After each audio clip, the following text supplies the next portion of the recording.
Good afternoon, Dr. Gary here. Dr. Gary on the road. We are nationwide dental practice brokers. Today's topic is never assume the deal is over with and closed until 5 minutes after the closing and the money has been wired. We're going to get into a specific incident that happened. You won't believe it. We're going to get into it. But anyway, we sell dental practices nationwide. We're in 26 states throughout the country. Name of our company is Healthcare Practice Sales LLC, or Nationwide Dental Practice Brokers. We've been in business now 12 years, and we have 10 employees now. 2 CPA accountants, marketing director, operations director, and 5 development acquisition specialists. You can call us every day except Christmas and Easter. We work 363 days a year. We start approximately 7:30 in the morning and we end at 9:30 in the evening.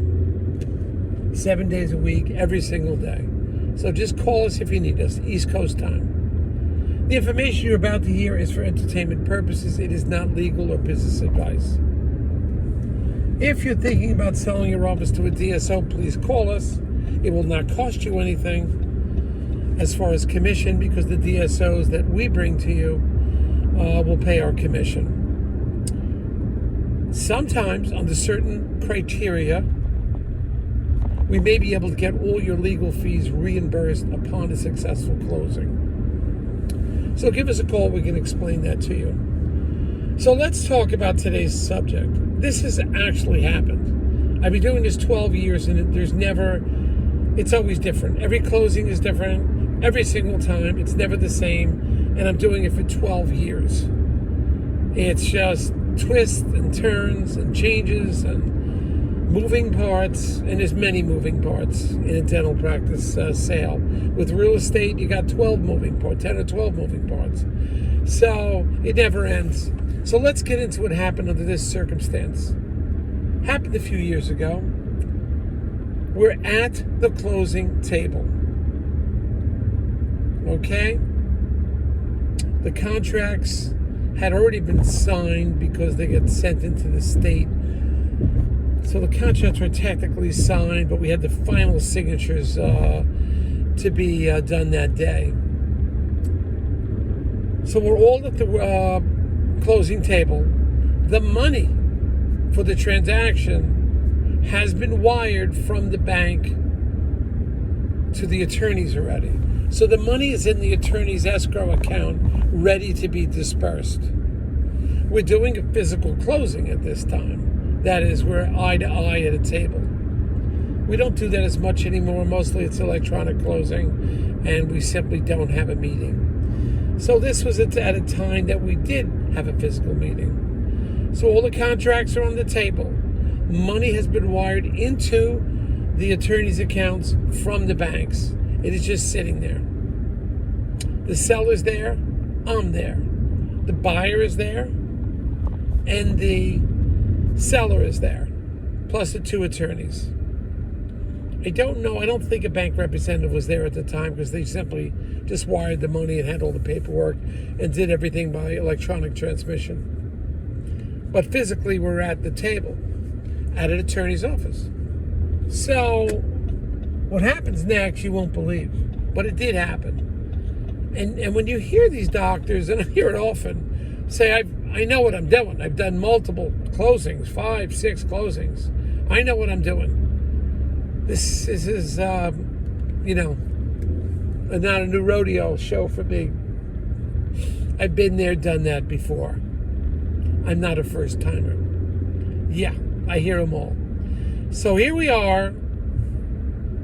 Suddenly, as we're about to sign the contracts, the buyer says, and we're only about 10 minutes from the office, the buyer says, I never got a chance to inspect the office prior to this closing. I was only there once quickly. Aren't I entitled to do a walkthrough? And we said, well, look, the office is only 10 minutes away. If you can go and, go check it out, take 20 minutes, take a quick look, and then come back, we can get started and we'll finish up the paperwork in the meantime. The buyer leaves. So the office is only about 10 minutes away, and we're waiting and waiting. And now a half hour passes. And then 40 minutes passes. Then 45, 50 minutes passes. And then an hour passes. We start calling the buyer to find out what happened. The buyer doesn't respond. Now it's an hour and a half. We don't know what's going on. The seller's getting a little anxious. Like, what's happening here? We don't hear from the buyer. 2 hours goes by, we're waiting. Buyer calls up and says, I'm not proceeding forward with the closing. I've changed my mind. Well, now the buyer is in breach of contract because he did sign a contract. And this was just the official closing, but the contract was signed. He's in breach of contract. He can be sued. And this is what explained to the two attorneys, explained to the seller what his rights are at this point. The seller's disgusted. There is no closing that day. The closing did not occur. What we found out later was when the buyer went to the office, he had a conversation with some of the staff. Whether it was sabotage or whatever it was, the staff said something to dissuade him. But it was not true, the information he got. I won't get into the details because who knows, this may turn into a legal case one day.